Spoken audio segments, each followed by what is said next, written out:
Did you know that letting go of physical clutter can reduce stress hormones by nearly 40%?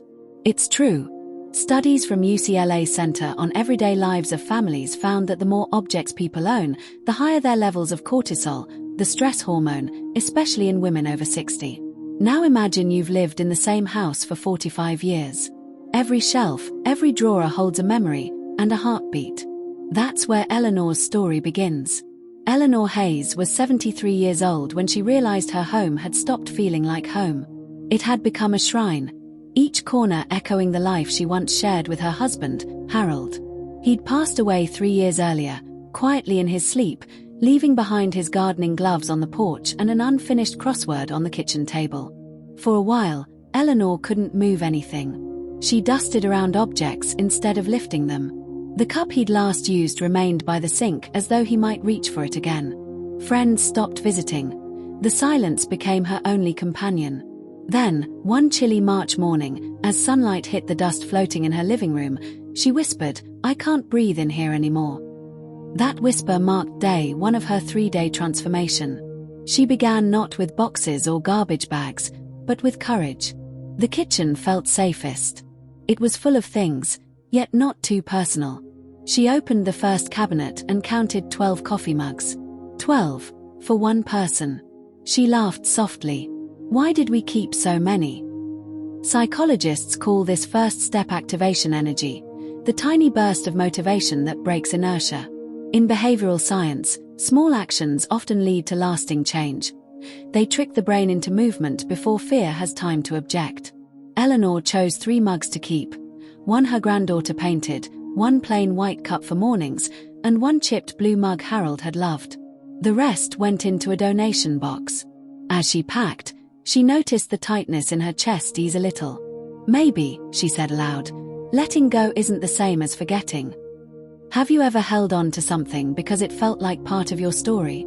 Tell me in the comments what that one item is. By lunchtime, she had cleared half the kitchen. Research shows that visible progress triggers dopamine, the same feel-good chemical that rewards us for small wins. That's why tidying a single drawer can feel surprisingly satisfying. Eleanor brewed tea in her favorite mug and sat at the table surrounded by empty counter space. The quiet wasn't so heavy now. It was peaceful. That evening she opened the hallway closet, the one that still smelled of Harold's cologne. She touched the sleeve of his coat, then closed her eyes. Grief researcher Dr. William Worden once said, "Mourning is not about letting go of the relationship, but about finding a new place for it in your emotional life." She folded each coat neatly, whispering, "You'll keep someone else warm now." When she finally went to bed, she felt exhausted yet lighter, as though she had cleared not just shelves, but the space inside her chest. Morning light found her in the attic, a place she hadn't entered in years. Dust motes danced through sunbeams, and the air smelled of cedar and thyme. Cardboard boxes towered around her like monuments. Christmas decor 1987, kids' school projects, Harold's tools. Eleanor sat cross-legged on the floor, opening a box of old photos. There she was, 22 years old in a wedding dress, laughing into Harold's eyes. There were snapshots of their children learning to ride bikes, birthdays under balloons that had long deflated. She smiled and cried at once. Neuroscientists call this nostalgic recall.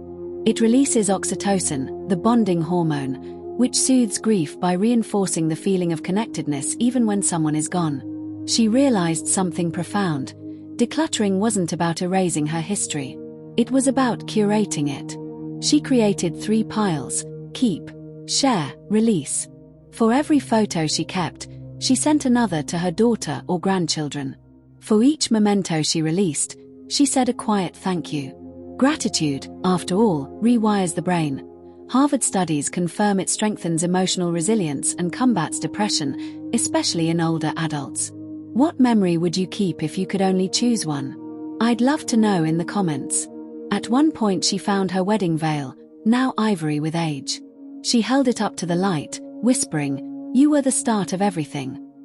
Then she folded it carefully and placed it in the keep box.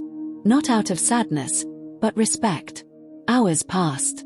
She discovered her own college diploma, an old typewriter, a letter from a friend she'd lost touch with.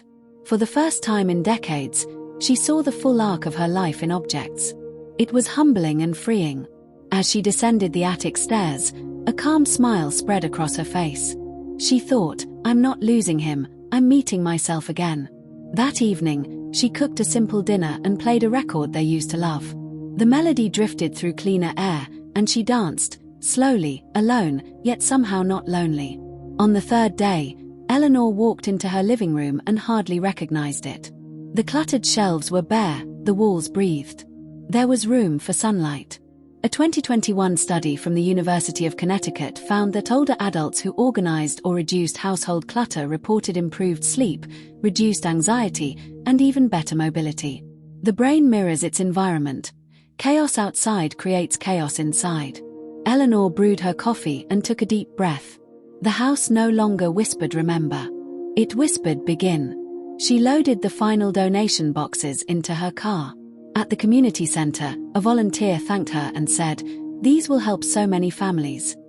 She felt warmth bloom in her chest. Giving, research shows, activates the same pleasure centers as receiving. On her way home, she noticed details she'd ignored for years. The red maple by the corner, children chalking hearts on the sidewalk, a neighbor waving.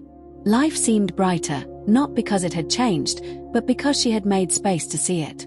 That night she sat on her porch with a cup of tea, watching the sunset bleed gold into purple. She whispered, "We did it, Harold." Psychologists call this continuing bonds, the healthy way people maintain connection after loss. Eleanor wasn't erasing him. She was inviting him to live on in memory rather than in clutter. When she walked through the doors, she felt something familiar but new, a stillness that mirrored the peace of her home. During worship, as the choir sang "It Is Well With My Soul," tears streamed down her cheeks. She realized. Decluttering wasn't just a physical act. It was spiritual. It was a form of surrender, a letting go not just of objects, but of control. Of the illusion that she had to hold everything together to keep love alive. God had been waiting for her to make room, not on her shelves, but in her heart. That morning, she whispered, "Thank you for teaching me to release what no longer serves your purpose." And she meant it.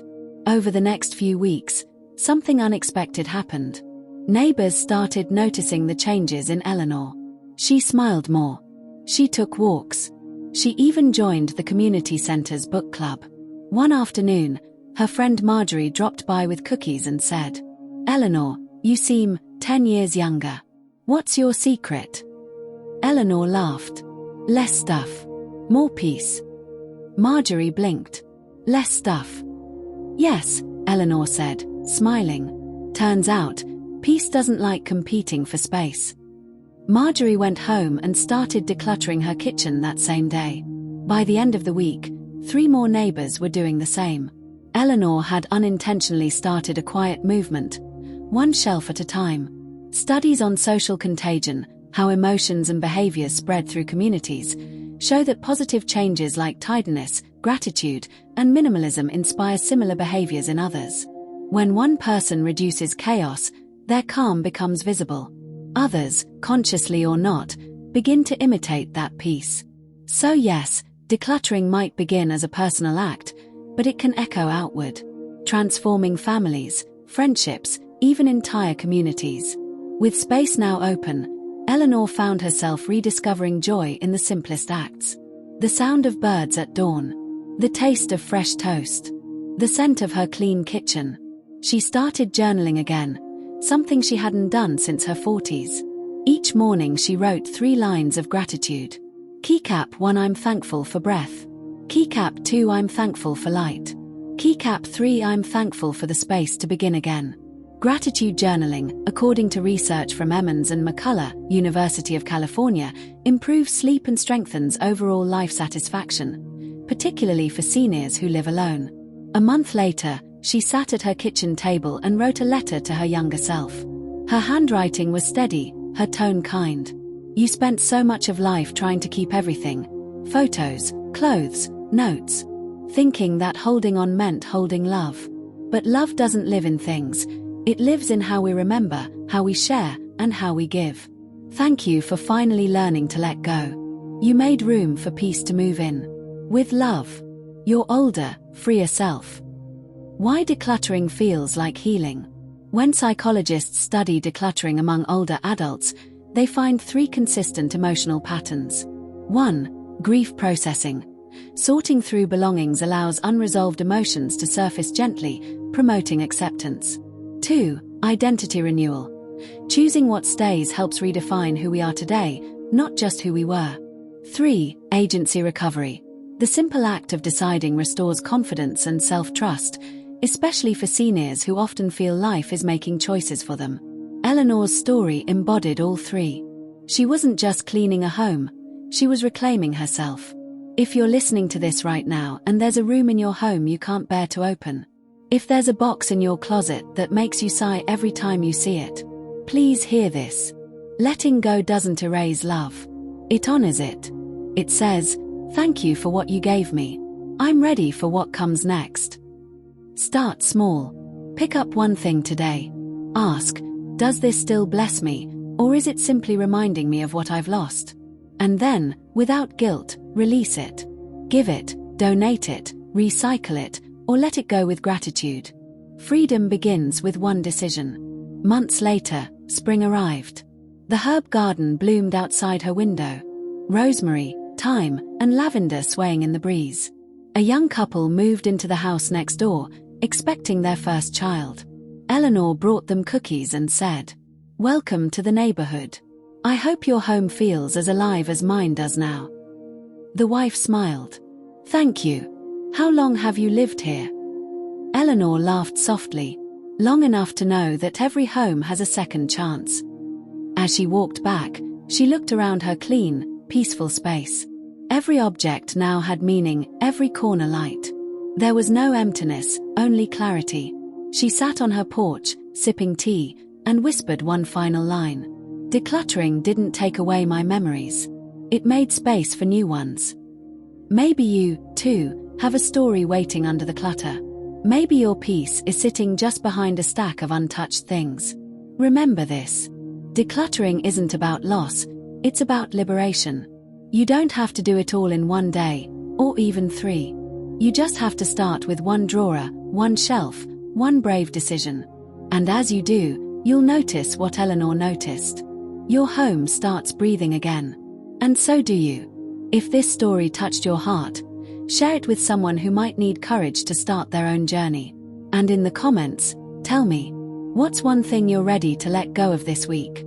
Because peace begins not when everything is perfect, but when you finally make space for what matters most.